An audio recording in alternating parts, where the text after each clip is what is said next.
Welcome back to Cultured and Studious. My name is Elle, and today our focus is going to be on the persuasive essay.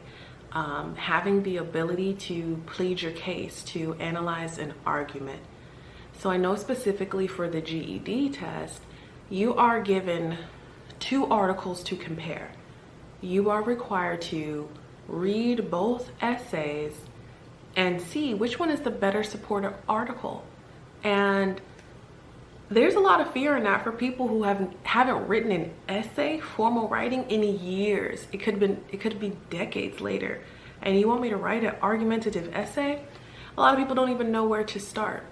But I want to tell you, it is possible to do well on that portion of the test.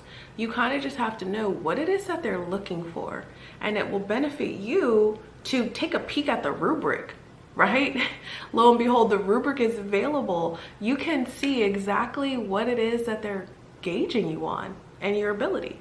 So later on in this video, we will take a look at the rubric, but I want you to know that depending on where your strengths are, you can lean heavily in a different space. So let's say you are not the best at grammar, you don't know where the periods and the commas go, maybe you're not the best speller, but if you can make up for that in other areas, you still can pass this portion of the test. You can still be successful in that. And I do feel like most people, that's where they think that they would struggle. Oh, I don't really know grammar like that.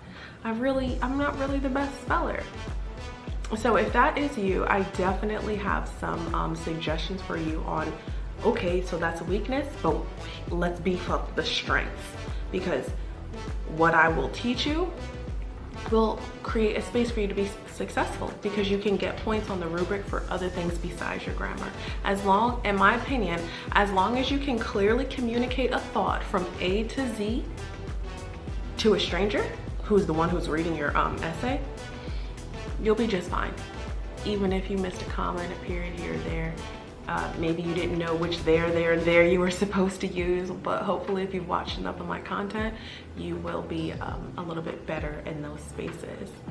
So let's get started. Let's chat about it.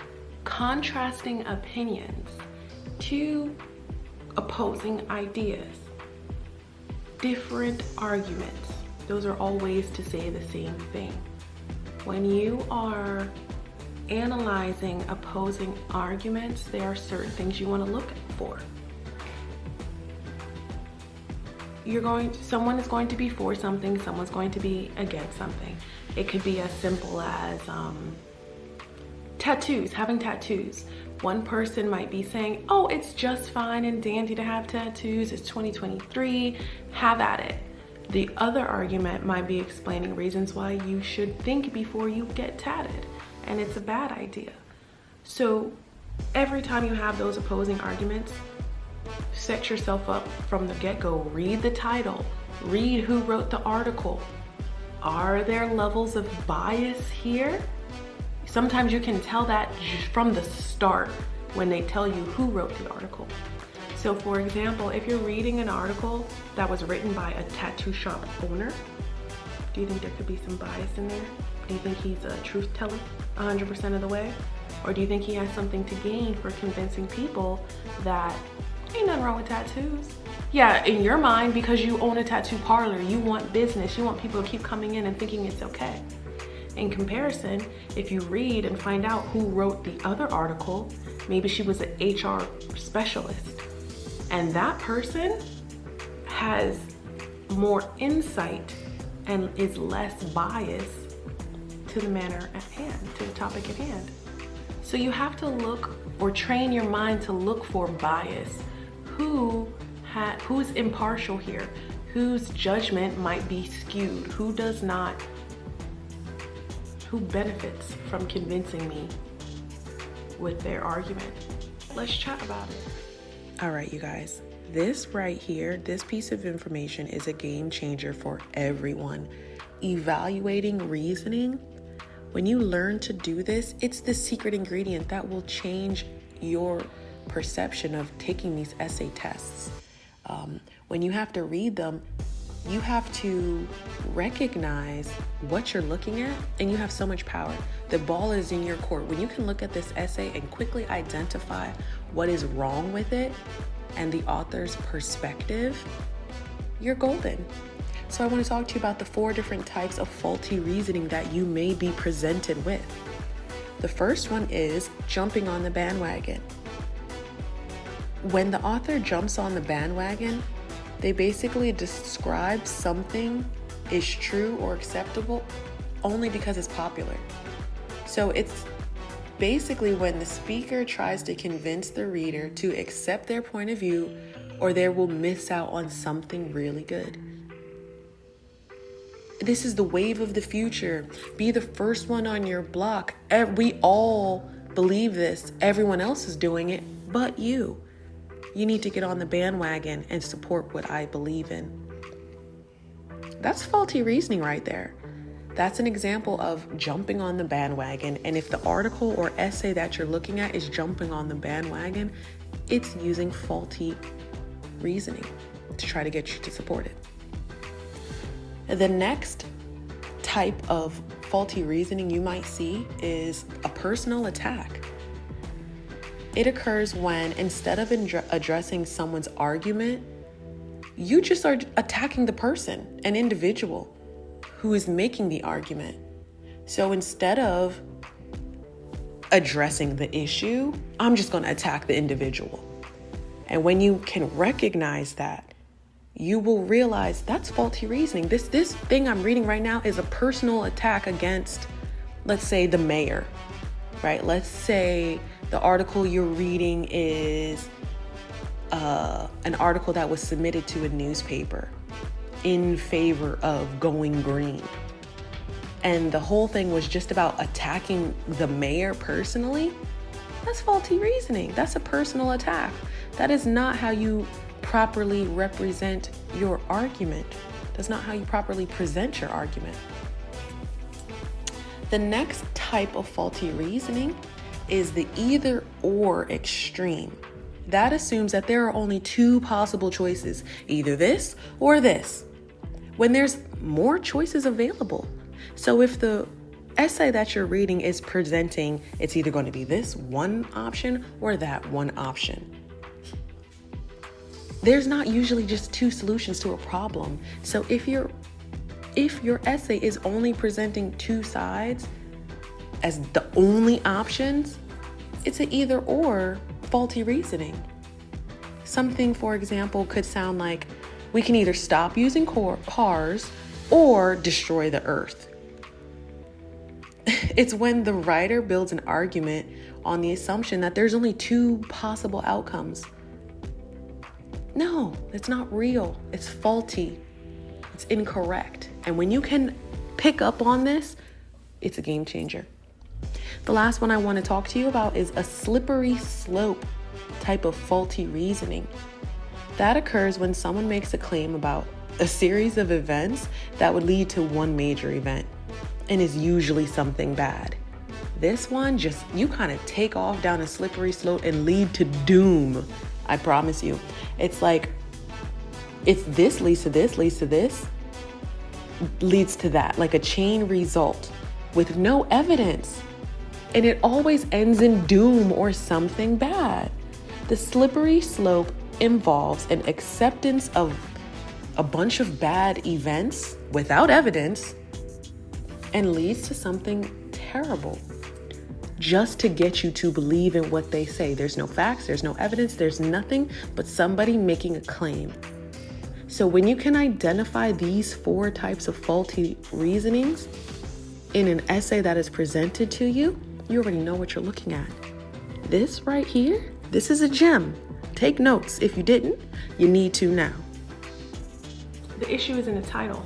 They tell you right from the title, half of the time, what the article is going to be about and who believes what. So that narrows it down. That helps you understand what it is you're looking at from the start.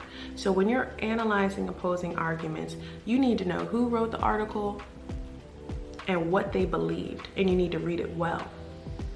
To be able to answer the essay question is who wrote the better supported article. Here's when you want to see who was giving opinion left and right. Their whole essay was opinion. And maybe they threw one fact in there with no source. You can't just say things and make them true. You need to provide the source where you got your information. So as you're analyzing opposing arguments, which one of these two was actually using statistics and studies and research to back up their claims? That's going to let you know that's going to help you indicate who wrote the better supported article. And I don't care what you believe, right? Make sure you answer the question. I don't care which side you lean towards. Make sure you answer the question, and that's where most people get lost. They start getting in their feelings and writing an essay in agreement with somebody. That's not the essay question. The essay question is who wrote the better supported article? Who supported their claim the best? Who said something and used evidence to back it up? What they want. So now, once you have broken down both essays and you found which one's better supported, you have half of your papers already written for you. When you can identify which one was better supported and you can figure out why, maybe one of them was using sources, reputable sources, right? Maybe one of them was using more facts than opinion. Maybe one of them was biased. When you can pick that out, you're already halfway there. So another thing I want to talk about briefly is how do you use evidence? When you choose your side, you gotta back it up. Tell me why, show me why. Go back to that text, find something from there and pull it out to show it as evidence. I will show you this at the end of the video. We will go through and I will show you how do you read one of these arguments. Find your evidence to support your details. Because when you find why you don't like one article and you favor the other, you gotta back it up. Back up your claim, show your evidence. That's what they want. They want to see, can you analyze opposing ideas and pull something out of there? Can you prove your point? Do you make sense? Or are you also just stating opinions all day? You gotta know what they're looking for. So another important thing to help you write this persuasive essay is using transition words. It's such a small detail, but it really helps with clearly communicating and organizing your thoughts. They want to hear you say first, or my first reason is, or the first reason this article is better supported is, etc., etc. The second reason this is the better supported article, etc., etc. Lastly, such and such, such. They want clear communication. And if you struggle with the grammar and whatnot, like I said, then here's somewhere where you can get some points. Remember to use your transition words. Remember to be as clear as day. In conclusion, right? End your paper. Let them know. Signal it. Let them know the end of my paper is in the horizon. It's coming, and here it is. Boom. Right? With your counter argument, when you are recognizing someone else's point of view, you can say something like, some people believe Article 2 was the better supported article. But I believe what I believe. And you just have to explain that, and I will model that for you. But I want you to understand, how do you even think about this type of stuff? What is it that they're looking for? Clear communication is something, and transition words can help you do that. All right, you guys, and here are some more examples of transition words that you can use in your essay to show different things, to clearly communicate to a stranger that you know what you're talking about. There are different ways to show emphasis or importance. There are different ways to say in addition to. There are different ways to contrast and show how things are different. There are different words you can use to show order. Please incorporate these into your essay for a much higher likelihood of gaining those additional points that come from the essay. Thank you so much for tuning in. I hope this has been helpful to you. Please leave me a comment if you have any further questions. Like, share this content if you want me to create more. My name is Elle. Thank you so much for tuning in. This is Cultured and Studious. You take care.